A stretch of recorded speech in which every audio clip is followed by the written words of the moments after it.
Bismillahirrahmanirrahim. Assalamualaikum warahmatullahi wabarakatuh. Warahmatullah. Perkenalkan, nama Al-Fakir Maulana dari Solo. Saya akan bertanya kepada Gus Baha. Niki Gus, sebagaimana tema hari ini memahami Al-Quran dengan meneladani Rasulullah. Kami sering mendengar pengajian Gus Baha, yang mana Gus Baha sering mengaturkan, sering berkata, semakin banyak ayat yang kita pahami, semakin kita dekat dengan Allah Subhanahu Wa Taala. Kurang lebih begitu kalau salah nyuwun ngapunten. Atau bahkan Syekhona Maimun, Mbah Maimun menika juga dawuh, seberapa banyak kamu paham Al-Quran, maka sedekat itulah kamu dengan Allah Subhanahu Wa Taala. Pertanyaannya Gus, kami terutama kulo mewakili anak muda yang awam ini banyak yang tidak jebulan pondok pesantren, bahkan tidak tahu bahasa Arab, hanya bisa membaca terjemah. Lah ini sedangkan panjenengan sering dawuh kalau misalkan memahami Al-Quran itu harus malian bil Arabiyah, harus menguasai mufradat banyak bahasa Arab. Tapi kita ini juga pengen dekat dengan Allah, pengen dekat dengan Allah. Nah, apakah kita boleh membaca terjemah, sedangkan terjemah ini tidak bisa mewakili makna ayat itu? Niki yang pertama. Yang kedua, buatan niki buatan berat, yang kedua yang ringan.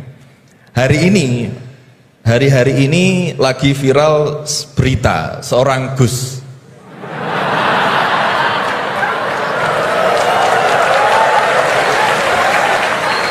Mohon izin. Yang mungkin berceramah dengan kalimat yang kurang baik, mungkin diniatkan guyon tapi malah melukai hati orang lain. Tapi Masya Allah Gus Baha guyon tapi tidak pernah melukai hati orang lain. Nah, pertanyaan saya Gus, ngapunten, karena ini pasti ke Gus Baha, tidak mungkin ke Gus Quraisy Shihab, tidak mungkin. Karena pasti Gus Baha.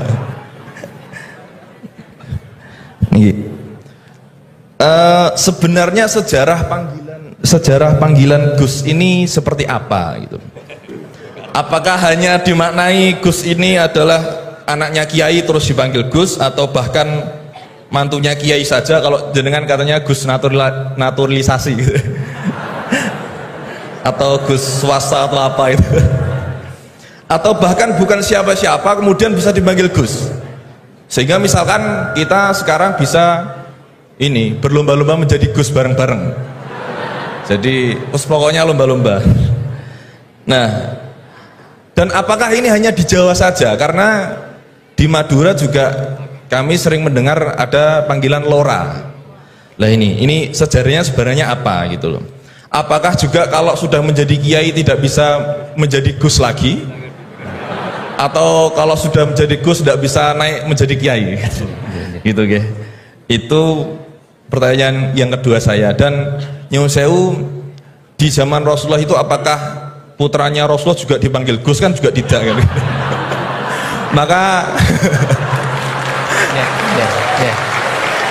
Maka kalau Gus ini tidak ada di zaman Rasulullah, berarti semua Gus ini bid'ah gitu loh. Karena Gus tidak ada di zaman Rasulullah. Ngaten nggih. Nggih, jadi intinya sejarahnya dan standarisasi Gus itu apa yang orisinil gitu. Yang kalau misalkan di Indonesia ini yang Gus orisinil hanya jenengan, berarti semuanya palsuan gitu. Lah ini tentu bisa dijelaskan Gus. Ngapunten, matur suwun sangat. Wassalamualaikum warahmatullahi wabarakatuh. Waalaikumsalam warahmatullahi wabarakatuh. Baik, terima kasih Gus Maulana. Selanjutnya saya mungkin yang laki dulu ya, laki-laki nanti baru pindah ke sini. Silakan yang pojok ya.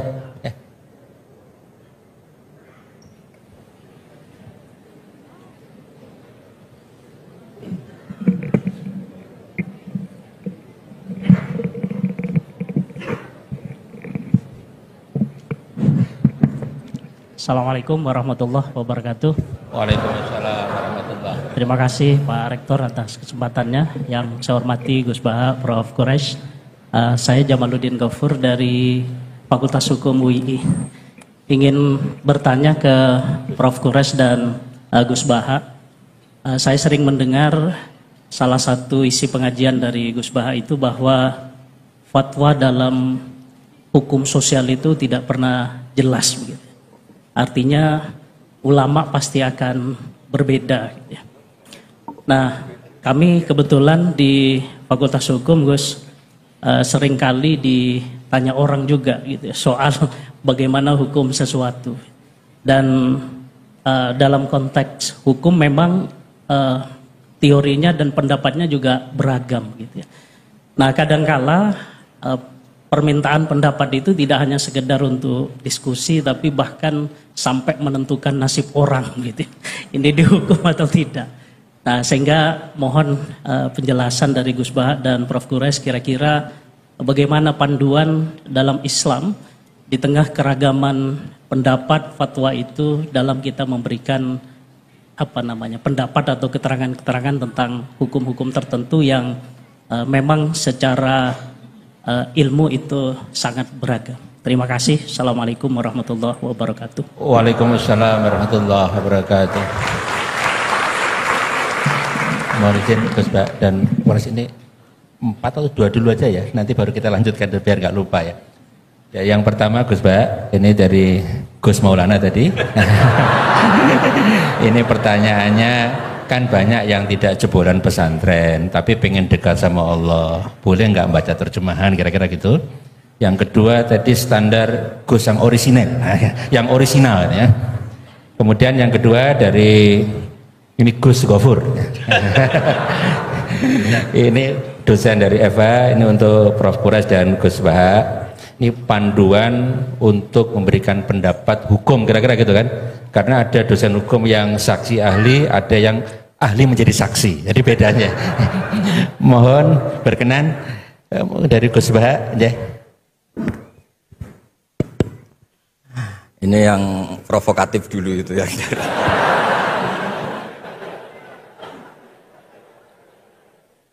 Semoga diampuni oleh Allah Ta'ala.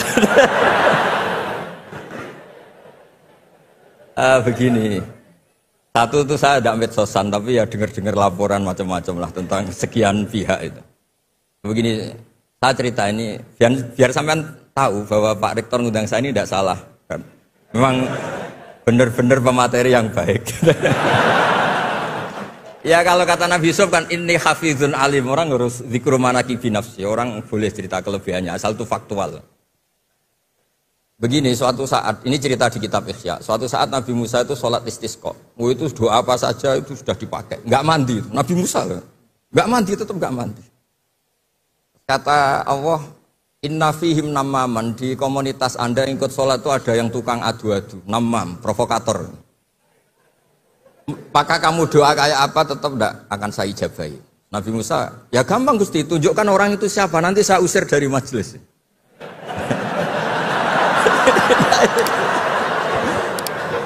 Jawabnya Allah itu lucu.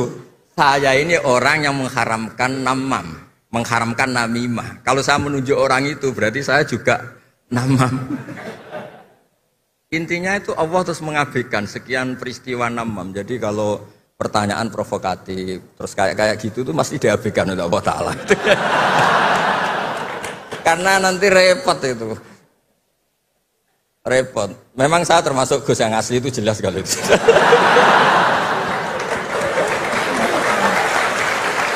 Itu, nah ini Pak Fathul Laki tahu betul keluarga saya karena beliau orang Jepara ngajinya di Kudus. Ya, terus masalah fatwa tadi, fatwa sosial itu atau memahami pakai terjemah begini seperti yang dikatakan Pak Quraisy. Ada pegangan yang umum kayak sidik, amanat, tabligh, fatona. Itu memang lewat terjemah nggak apa-apa. Tapi ada terjemah yang nggak mengganti bahasa Arab. Misalnya kata sembahyang, mungkin perasaannya orang Bali sembahyang itu apa, perasaan kita sembahyang itu apa, itu kan subjektif. Misalnya begini, ada ayat yang agak sensitif. Ketika Anda salah paham dengan istri itu wadribuhun, fahjuruhunna fil madoji wadribuhun. Itu kan riskan betul. Maka pukullah istri kamu. Pukul itu kan konotasinya itu buruk. Tapi di semua tareh, saya bilang tidak sebagian, di semua tareh itu disebut dorban ghairu mubarrihin, mukul yang tidak melukai. Jadi orang Arab itu punya adat. Kalau kecewa itu dorobu bin ni'al wasau. Jadi mukul itu pakai kain, pakai kacu, pakai. Nah, di Jawa kata mukul itu ya mesti kekerasan itu. Nah, yang jenis ini itu riskan kalau dari bahasa Arab pindah ke Jawa. Jadi ada yang riskan, ada enggak. Nah, sebab itu saya sering bilang, saya ini kan belajar tafsir insya Allah lah, khatam. Cuma saya tidak suka nulis, karena sudah ada yang nulis.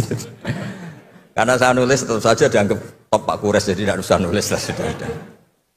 Begini, yang penting saya menghormati beliau karena nulis khatam. Pentingnya nulis itu memang khatam, mulai awal A sampai Z. Pentingnya khatam itu apa? Di situ ada dialog. Ada dialog Allah sama nabinya, sama kekasihnya, bahkan sama musuhnya. Misalnya sama musuhnya.